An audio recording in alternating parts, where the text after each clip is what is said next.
In 1350, what we know as the idyllic French countryside was a living hell. For more than 15 years, the people had suffered at the hands of English invaders. Little did they know that this war would last for another 100 years. But through this crucible of fighting, famine and plague, there would emerge the modern nation of France.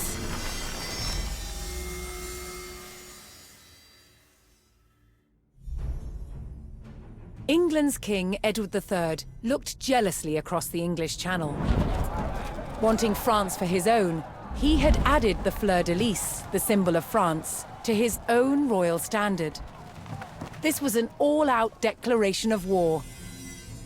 And in 1337, he invaded. But France already had a king, Philippe VI. As the English burned their way across the land, Philippe's army and his legendary knights marched to meet them, and came face to face with the English longbow. A simple weapon, but the most devastating the knights had ever faced.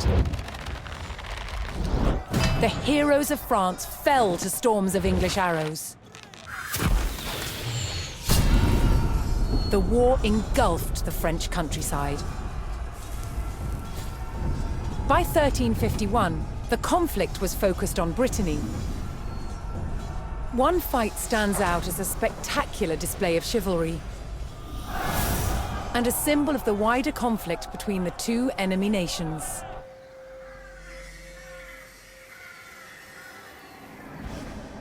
The Combat of the 30 is still commemorated here in Brittany.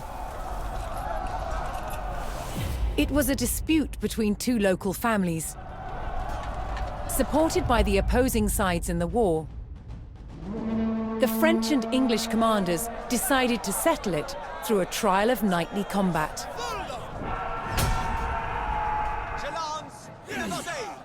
Each side would choose 30 champions to fight on neutral ground.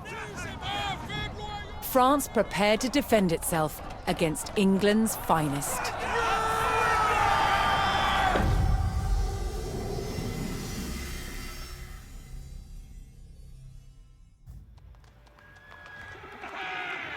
Intent on ending the suffering of the French peasantry, Sir Jean de Beaumanoir sent a challenge to the English commander. 30 champions on each side would compete in a tournament for final claim to Brittany. With the battleground of the halfway oak agreed upon, Sir Jean set out to gather support from local knights.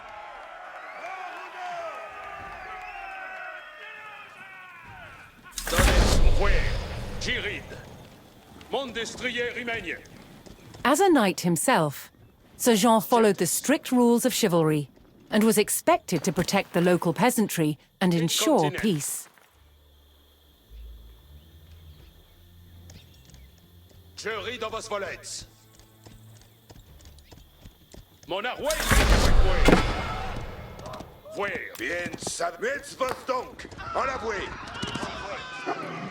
Soyez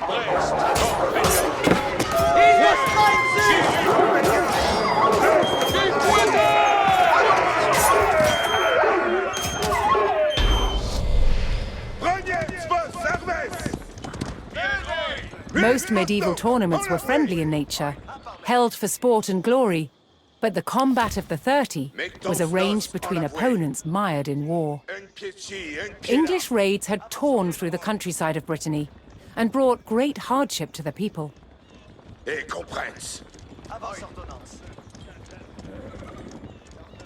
Si fes vos commandements, reniez vos armes.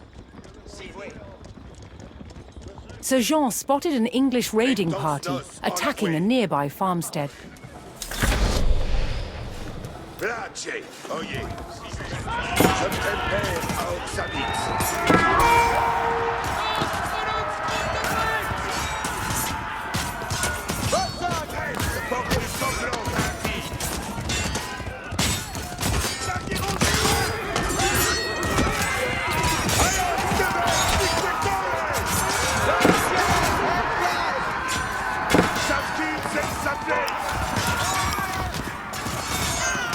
suis belle, compagnon. Reste pour la besoin.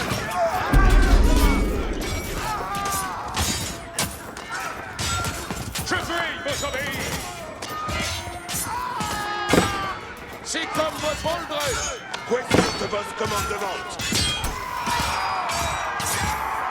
Ils sont desconfiés! Liechtenstein, constance sans l'avouer. Un pied ci, un pied là.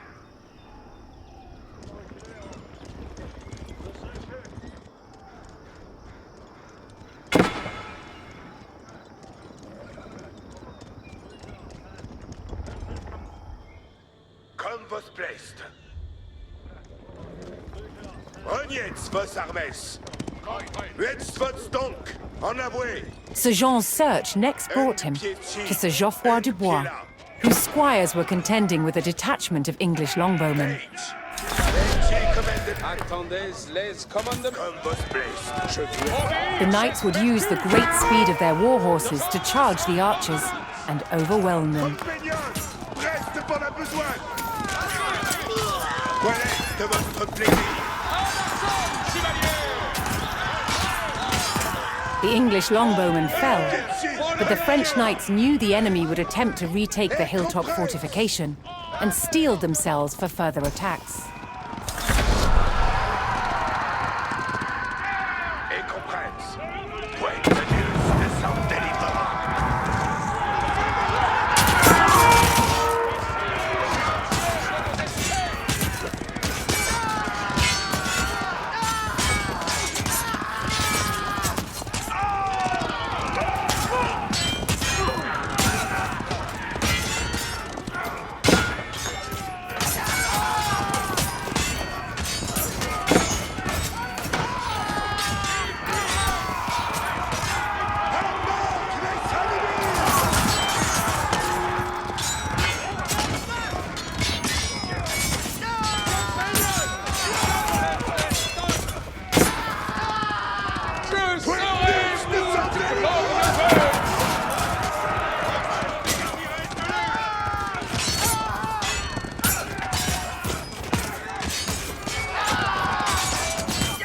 Je t'ai fait dans sa bite.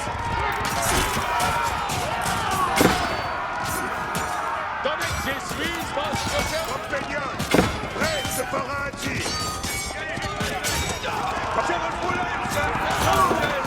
Liechtenstein, postière. Chacune c'est sa place. Reniez vos armes. With Sir Geoffroy by his side, Sir Jean had secured the outpost. Reniez vos armes.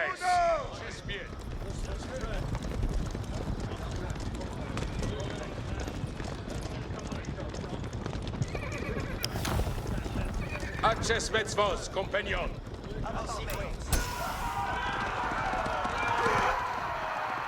Quand je commande, avant. C'est comme voзвращается. Avant, compagnon. Apertisez votre courage, compagnon.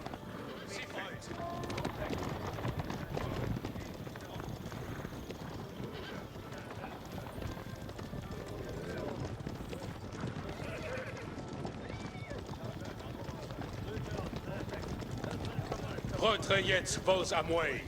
Looking to secure his honor, a young knight held his ground on a bridge in Sir Jean's path.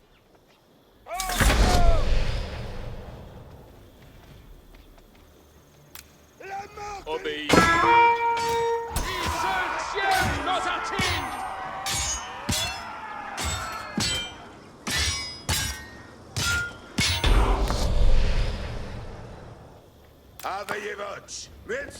Honorably conceding defeat in the duel, Sir Yves Charel joined the cause. Je préfère dans sa bite. Bien savez, oyez.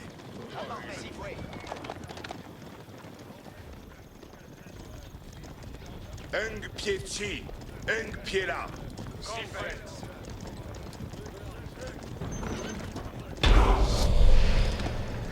Jetzt wird's donc, en avoué.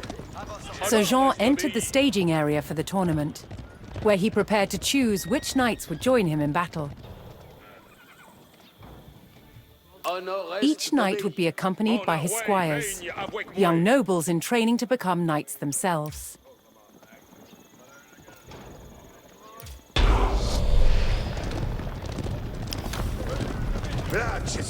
So Jean had selected his champions. As the sun rose, the two sides entered the arena, ready for the first round of combat.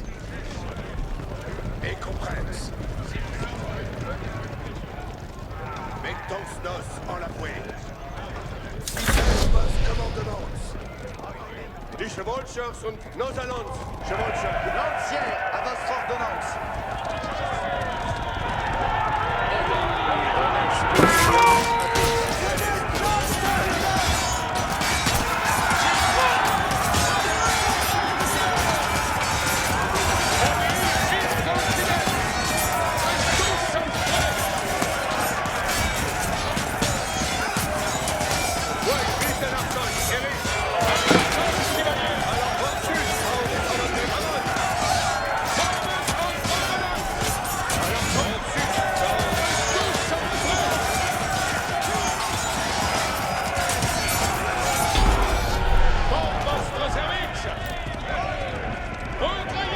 Claiming an easy victory in the first round, the French champions left the arena to recover their strength.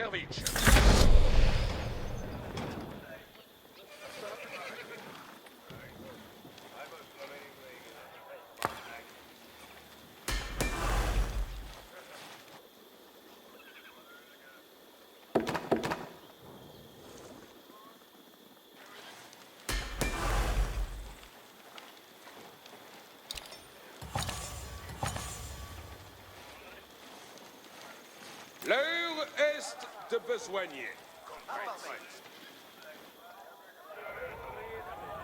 Apertisez votre courage, compagnons. Refreshed and reinvigorated, the French knights returned to the arena for another round of combat. The combat of the 30 was about to decide which nation would control the Duchy of Brittany. Je prends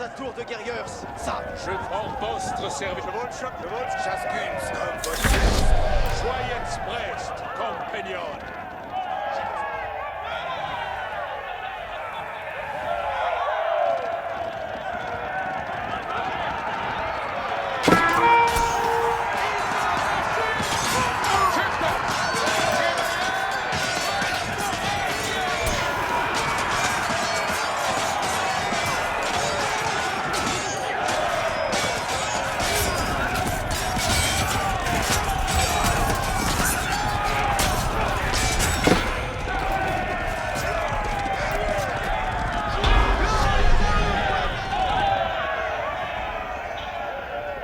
Triumphant, Sir Jean de Beaumanoir and his loyal knights claimed victory. The combat of the 30 had decided control of Brittany in favor of the French. Little did the two sides know, this was just the beginning of a bitter war that would outlive them all.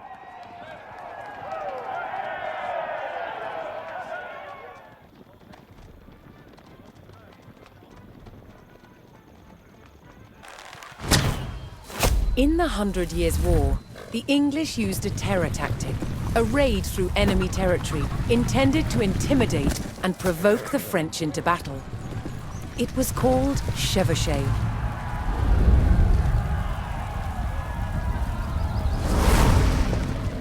The principal weapon for chevauchée was fire. And one of the ways it was delivered was with incendiary arrows. Challenge with incendiary arrows? Keeping them alight. One type of incendiary arrow was fueled with gunpowder. You've got charcoal, got sulfur, and we've got saltpeter. Saltpeter is the main ingredient. The more oxygen you put into it, the hotter it burns. Of course, when it's on an arrow, when it's being shot, you've got a turbocharged airstream. The chemicals are bound together with brandy, left to dry, and poured into a linen bag. The extra long arrowhead is inserted into the bag and then tied off to secure it. It is then sealed by dipping it into boiling tree resin. This resin, which itself is highly flammable, provides a waterproof casing. It also shields the burning gunpowder, so the wind doesn't put it out in flight. Now that looks deadly. And I really want to shoot it. The art to shooting an incendiary arrow is timing. Too early, and it will go out. Too late, it will spit at you like a dragon.